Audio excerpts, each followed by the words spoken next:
Inday Sara, bago presidente! Inday Sara, bago presidente! Inday Sara, bago presidente! Inday Sara, bago presidente! Ayan ang sigaw ng taong bayan! Mr. President, bumaba ka na sa pwesto! Marcos alis! Marcos alis! Marcos alis! Marcos alis! Marcos alis! Marcos alis! Marcos alis! Marcos alis!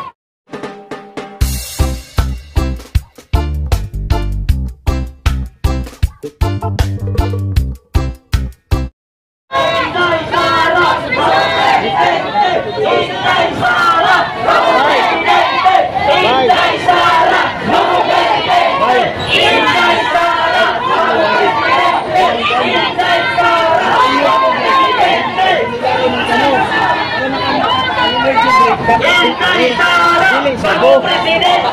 Inday Sara, bago presidente! Inday Sara, bago presidente! Inday Sara, bago presidente! Ayan ang sigaw ng taong bayan! Mr. President, bumaba ka na sa pwesto! Marcos alis! Marcos alis! Marcos alis! Marcos alis! Marcos alis! Marcos alis! Marcos alis! Marcos alis! Marcos alis! Marcos alis! Marcos alis! Hindi nyo kaya ang taong bayan! Habang kami inyong pinapalayan, mas lalong pumadami ang tao dito na handang sumubota kay Sara Duterte para siyang maupo sa pagka-presidente, at ang presidente ngayon na si BBM ay pababain sa pwesto, pati ang kanyang pinsan na si Martin Romualdez Tambaloslos. At sa ngayon, mawala na rin ng kapangyarihan ang asawa ng presidente na si Liza na parang zombie kung maglakad.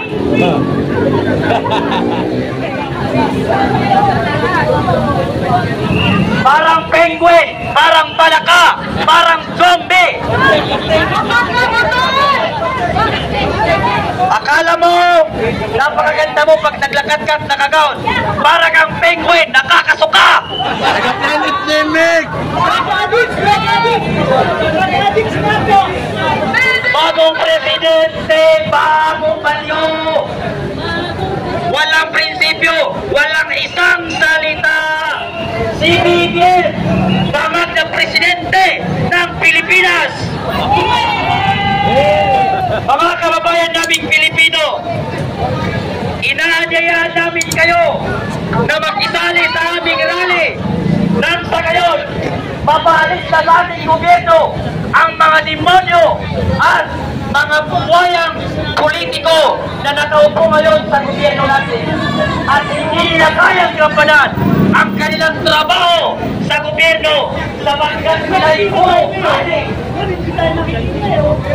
adik at pangap ang mga nakaupo ngayon sa ating gobyerno dito sa Pilipinas. At alam natin na si VP Sara Duterte na lamang ang langit pag-asa sa pagkain ng Pilipino. Hindi natin napalik sa gobyerno aming kayan.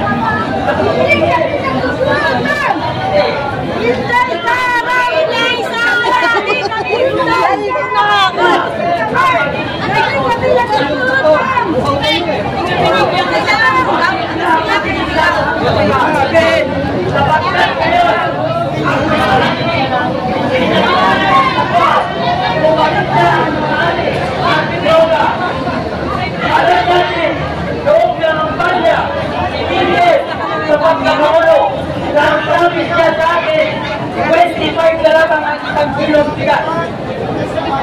20 pesos.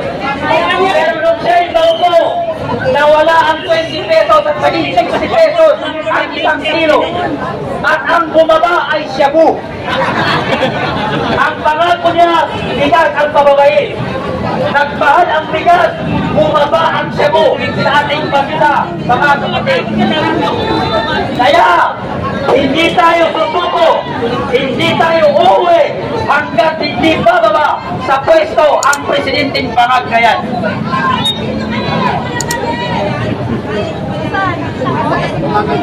Sabay-sabay natin isigaw. Sara Duterte! Sara Duterte! Sara Duterte! Sara Duterte! Bagong presidente! Bagong presidente! Bagong presidente! Sara Duterte! Bagong presidente! Sara Duterte!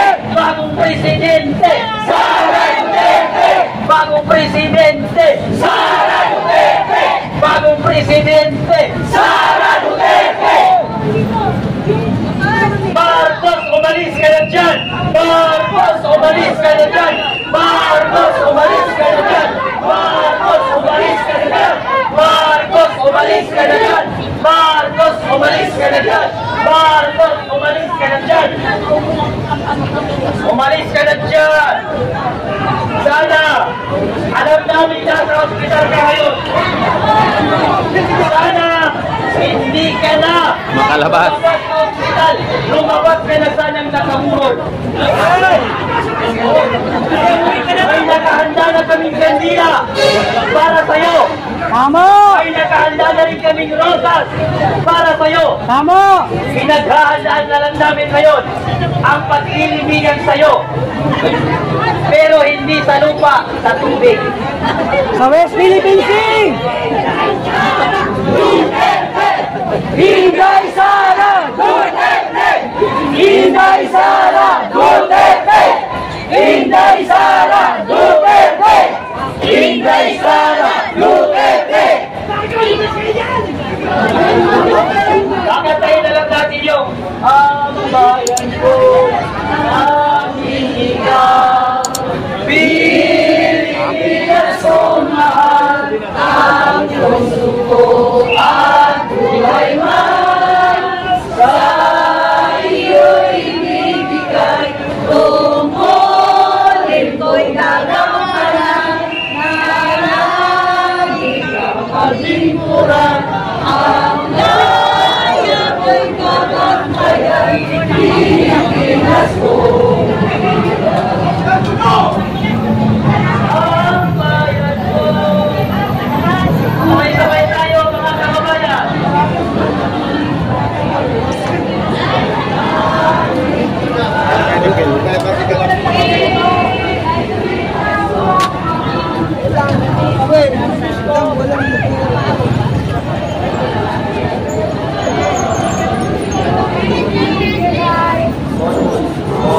Ay, umuulan, umuulan.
Magandang gabi po sa ating lahat, mga kababayan! Mga kababayan!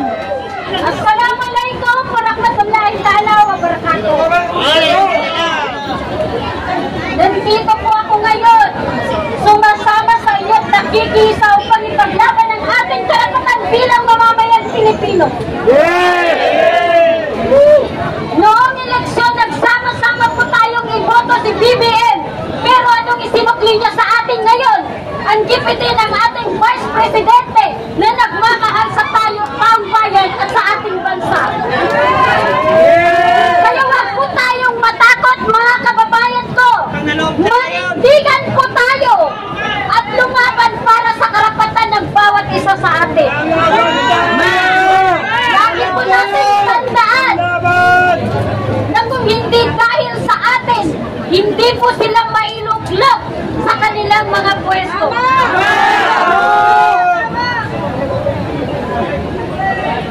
Kaya nandito po ako, hindi ako natatakot. At bago ko po umpisahan ang aking mahabang komento sa ating nakaupang mga leader sa Kongreso, lalong-lalo na sa ating Presidente, gusto ko pong malaman ninyo na bawat isa sa amin dito walang binayaran. Sama kaming nanananindigan ang tumayo dito para ipaglaban ang karapatan namin bawat isa bilang Pilipino.